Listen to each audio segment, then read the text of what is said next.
An Introduction to the Science of Hadith by Ibn Salah Shahrazuri, 577 to 643, the most influential work in the science of Hadith in existence. Number 11. When the transmitter has a Hadith from two or more teachers and there is a difference in the wording between their relations, but the meaning is the same, he may join them together in a single isnad and then quote the Hadith according to the particular isnad or wording of one of them. For example, X and Y informed us, and the wording is that of X. Or, this is the wording of X. He or they said, Z informed us, or other similar expressions. Muslim, the author of the Sahih, has another good expression for this. He says, Abu Bakr ibn Abi Shayba, Abu Sa'id al-Ashaj, transmitted to us, both of them from Abu Khalid, Abu Bakr, Abu Khalid al-Ahmar, transmitted to us from A'mash, and he quoted the Hadith. His repetition of the reference to the one of them in particular is an indication that the wording giving was his. Sorry about pronunciation, the Arabic is not given.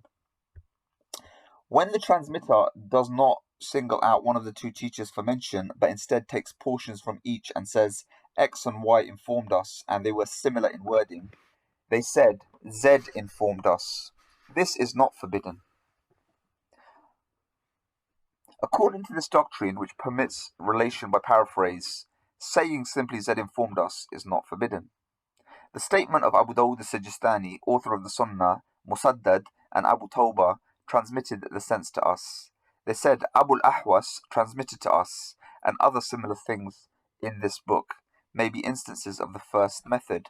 That is, the wording is that of Musaddad, and Abu Tawbah agrees with him in sense. It is also possible that there are instances of the second procedure, that is, Abu Dawud was not given the wording of one of them in particular, but rather he has related it by paraphrase from both of them. This possibility is more likely when he says, Muslim ibn Ibrahim and Musa ibn Ismail transmitted to us. The sense is the same. They said, Aban transmitted to us. When the transmitter combines a number of teachers who have given the same sense and the text he produces is not the wording of every one of them, and he says nothing to clarify that, this is something which Bukhari and others condemn. There is nothing wrong with it under the doctrine which permits transmission by paraphrase. When the transmitter hears a composition from a number of teachers and then collates his copy with the text of just one of them, and he wants to mention all of them in the isnad and say, the wording is that of X as stated above, on the one hand, this may also be permitted like the first case because he had heard the text which he gave that particular reading from the person to whom he attributed the wording. On the other hand, it may be forbidden because he possesses no knowledge of the particulars of the relations of the others which would enable him to provide information about those relations. This is in contrast to the earlier case where the transmitter was acquainted with the relations of the teachers other than the one whom he ascribed the wording to, and he knew that they agreed to in regard to the sense, and so provided that information. God knows best. Number 12. The student should not add to the lineage, nasab, his teacher has given for the men above him in the isnad, interpolating the additional information into the isnad without any distinguishing breaks. If he makes a break, saying something like, he is the son of X from such and such place, huwa ibn fulan al-Fulani, or that is the son of X, ya'ni ibn fulan, it is permissible. The hadith expert and authority Abu Bakr al-Barqani, God bless him, said in his Kitab al-Luqat, the book of gleanings, with his isnad, that Ali ibn al-Madini said, when a man transmits to you and says X transmitted to us without providing the rest of his lineage, I think it's best that you provide the rest of it. So say he transmitted to us that Anna X ibn Y transmitted to him. God knows best. What if his teacher gave the lineage or description of his teacher at the beginning of the book or personal hadith collection with the first hadith from him and the latter hadith restricts himself to giving the name of his teacher or just part of his lineage? For instance, I relate a personal hadith collection from Furawi and I say at the beginning of it, Abu Bakr Mansur ibn Abdul Mun'im ibn Abdullah al-Furawi informed us, he said X informed us, and I say for the rest of this hadith, Mansur informed us, Mansur informed us. Is it licit for someone who heard that collection from me to relate separately from me some of the hadith after the first hadith and say to each of them, X, that is Ibn Salah, informed us? He said, Abu Bakr Mansur ibn Abu Mun'im ibn Abdullah al-Farawi informed us. He said, why informed us? On the basis of my having mentioned Farawi's name at the beginning, even if I did not give it for each hadith.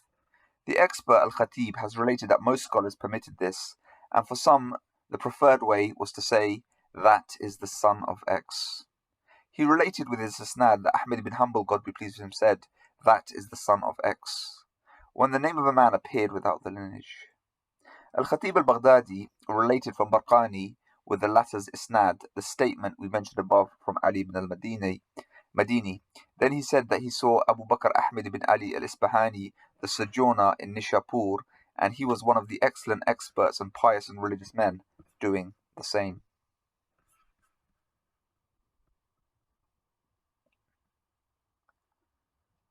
Al-Khatib al-Baghdadi asked him about many of the hadith he related to him, saying for them, Abu Amr ibn Hamdan informed us that Abu Ya'la Ahmad ibn Ali al-Muthanna al-Mawsili informed them. Abu Bakr ibn al-Muqri informed us that Ishaq ibn Ahmad ibn Nafi' transmitted to them, and the expert Abu Ahmed Adi informed us that Abu Yusuf Muhammad ibn Sufyan al-Saffar informed them. He replied to him that there were hadith which he had heard by recitation to his teachers from a number of texts at the beginning of which the teachers gave the lineages of those who had transmitted the hadith to them, and the teachers limited themselves to mentioning just the name of the transmitters for the remainder of the hadith.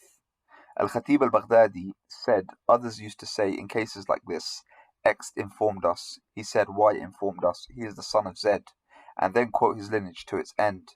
This is what I think is preferable, because some transmitters used to say for the material license to them, X informed us that Y transmitted to them. All of these ways are permissible, and the best is to say, he is the son of X, or that is the son of X. Next best is to say, that X ibn Y. The third best is to provide the exact form of the name given at the beginning of the volume without any break. God knows best. Number 13. In writing. In writing, it has become customary to omit he said, qala, and the like between transmitters of an isnad. Nevertheless, he said must be pronounced out loud when the text is recited. One of the things like this which is neglected is when it was recited to X, Y informed you appears in the course of an isnad. The person reciting should say it was recited to X, Y informed you, was said to him, it was recited to X, Y informed us is sometimes found. He said, should be included in this. What should be said is, it was recited to X. He said, Y transmitted to us. Indeed, this appears clearly written in some of the texts which have been related to us. When the word he said is repeated, as in the book of Bukhari, Salih ibn Hayyan transmitted to us, he said, Amir al-Sha'bi said, حدثنا Salih ibn Hayyan, قال Amir al-Sha'bi. They omit one of them in writing. Nevertheless, the reciter must pronounce both of them. God knows best. Number 14.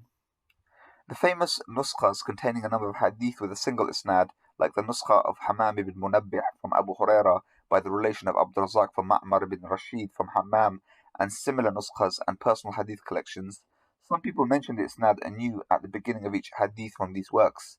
That is found in many old texts, and it is the safest course. Others are satisfied to mention the isnad at the beginning of the text with the first hadith or in the beginning of each of the sessions of audition, subsuming the rest of the hadith under it and saying for each succeeding hadith with the same isnad, bil isnad, or with it, bihi. That is more common and predominant. When someone who had heard the hadith this way wants to separate those hadith and relate each with the isnad given at the beginning of the text, he is allowed to do this in the view of most people, including Waqi' ibn al-Jarrah, Yahya bin Ma'in, and Abu Bakr al-Ismaili. This is because all the hadith are attached to the first hadith, so the isnad given in the beginning of the text is as good as mentioned for each hadith. It is tantamount to dividing the text of a single hadith between several subject headings under the isnad given at the beginning of the hadith. God knows best. Some transmitters of hadith reject presenting individually any of those hadiths subsumed under an isnad mentioned in the beginning and regard it as misrepresentation. One scholar of hadith asked Professor Abu Ishaq al-Isfaraini, the expert in practical and theoretical law, about this, and he said, it is impermissible. The person who heard something this way should also follow the same procedure. The correct way is for him to explain and relate the hadith as it came. Muslim did this in his Sahih for the Sahifa of Hammam ibn Munabbih, saying Muhammad ibn Rafi informed us. He said Abdul Razak informed us. He said Ma'mar told us from Hammam ibn Munabbih. He said this is what Abu Hurairah transmitted to us, and he mentioned some of the hadith, including the Messenger of God, peace be upon him, said, the lowest seat of one of you in heaven is if he says to him, hope for something, and so forth. Many compilers did that, and God knows best. Stay tuned.